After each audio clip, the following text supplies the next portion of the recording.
Hello viewers, welcome to Revathi's Tamil kitchen. Revathi's Tamil கிச்சனில் இன்றைக்கி ஹெல்த்தியான ரொம்ப டேஸ்டான குடமிளகாய் ரைஸ் எப்படி செய்கிறதுன்னு பார்க்கலாம். இது ரொம்ப ஈஸியாக செஞ்சிடலாம், ரொம்ப சீக்கிரமாகவும் செஞ்சிடலாம், டேஸ்ட்டும் சூப்பராக இருக்கும். வாங்க எப்படி செய்கிறதுன்னு பார்க்கலாம். வானலில் ஒரு 2 கரண்டி எண்ணெய் ஊற்றிக்கோங்க. எண்ணெய் காஞ்சதும் 1 ஸ்பூன் கடுகு, ஜீரகம் 1 ஸ்பூன், கொஞ்சமாக கருவேப்பிலை, 2 வரமிளகாய், அடுத்ததாக ஒரு பெரிய வெங்காயம் நீளமாக கட் பண்ணி வச்சுருக்கேன், அதை சேர்க்குறேன்.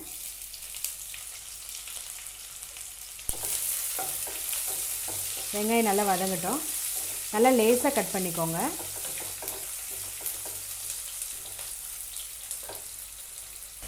அடுத்ததாக 1 டீஸ்பூன் இஞ்சி பூண்டு பேஸ்ட் சேர்த்துக்கோங்க.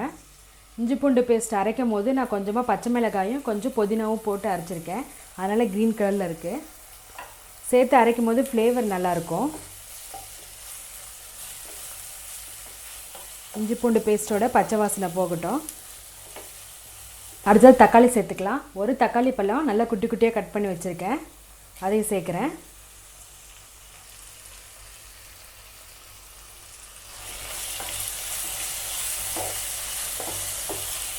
ரொம்ப மசிய தேவையில்லை, தக்காளி ஓரளவுக்கு வதங்கினா போதும். அடுத்ததாக மசாலா ஆட் பண்ணிக்கலாம். ஒரு 1/4 டீஸ்பூன் அளவு மஞ்சள்தூள், காரத்துக்கு ஏற்ற மாதிரி 1 டீஸ்பூன் அளவு மிளகாய் தூள் சேர்க்குறேன். உங்களுக்கு காரத்துக்கு ஏற்ற மாதிரி சேர்த்துக்கோங்க. கரம் மசாலா தூள் ஒரு 1/2 டீஸ்பூன் அளவு சேர்க்குறேன், ரொம்ப வேணாம். எல்லாம் சேர்த்து நல்லா மிக்ஸ் பண்ணி விடுங்க. அடுத்ததாக குடமிளகாய் சேர்த்துக்கலாம். 2 குடமிளகாய் எடுத்திருக்கேன், அதை இந்த மாதிரி நீளமாக சன்னமாக கட் பண்ணி வச்சுருக்கேன். இந்த மாதிரி கட் பண்ணி வச்சுக்கோங்க. இப்போ இதில் சேர்த்துடலாம்.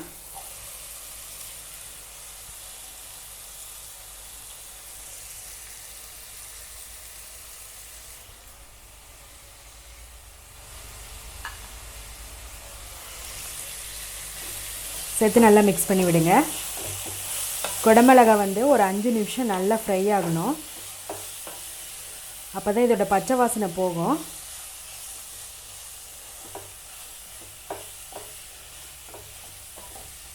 காரத்துக்கு நான் மிளகாய்த்தூள் சேர்த்துருக்கேன். பச்சை மிளகாய் வேணுனாலும் பச்சை மிளகாய் கூட சேர்த்துக்கலாம். ஆல்ரெடி நான் வரமிளகாய் சேர்த்துருக்கனால பச்சை மிளகாய் சேர்க்கல, உங்களுக்கு தேவைன்னா சேர்த்துக்கலாம். குடமிளகாய் கொஞ்சம் வதங்கிடுச்சு. இப்போ தேவையான அளவு உப்பு சேர்த்துக்கலாம். சாதத்துக்கும் சேர்த்துக்கோங்க.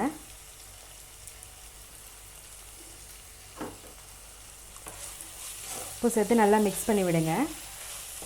அடுத்ததாக சாதம் சேர்த்துக்கலாம்.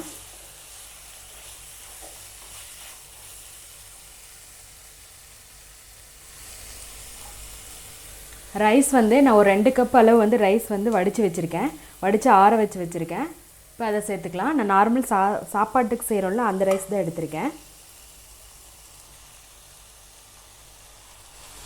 ரைஸ் சேர்த்து நல்லா மிக்ஸ் பண்ணி விடுங்க. சாதம் உடையாமல் மிக்ஸ் பண்ணி விடுங்க.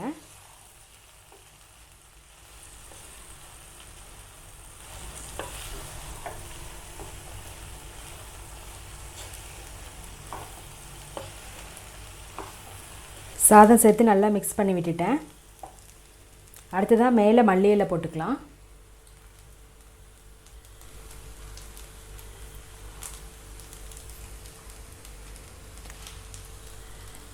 லெமன் ஜூஸ் ஒரு 1/2 லெமன் எடுத்து லெமன் ஜூஸ் புழிஞ்சு விடுறேன். ஃப்ளேவர் நல்லாயிருக்கும்.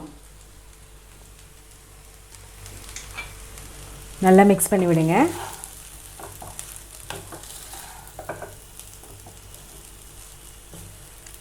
குழந்தைங்களுக்கு லஞ்ச் பாக்ஸுக்கு இந்த மாதிரி செஞ்சு கொடுக்கலாம். ரொம்ப ஈஸியான டிஷ் இது, ரொம்ப சீக்கிரமாகவும் செஞ்சிடலாம். ஹெல்த்தியான கேப்சிகம் ரைஸ் ரொம்ப ஈஸியாக பண்ணிட்டோம். நீங்களும் இதே போல் வீட்டில் ட்ரை பண்ணி பாருங்கள். எங்கள் சேனலை சப்ஸ்கிரைப் பண்ணுங்கள், மறக்காமல் பக்கத்தில் இருக்க பெல் பட்டனை கிளிக் பண்ணுங்கள். இந்த வீடியோ உங்களுக்கு பிடிச்சிருந்தால் லைக் பண்ணுங்கள், ஷேர் பண்ணுங்கள், கமெண்ட் பண்ணுங்கள். ரவதிஸ் தமிழ் கிச்சன் பார்க்குற எல்லாருக்கும் ரொம்ப நன்றி.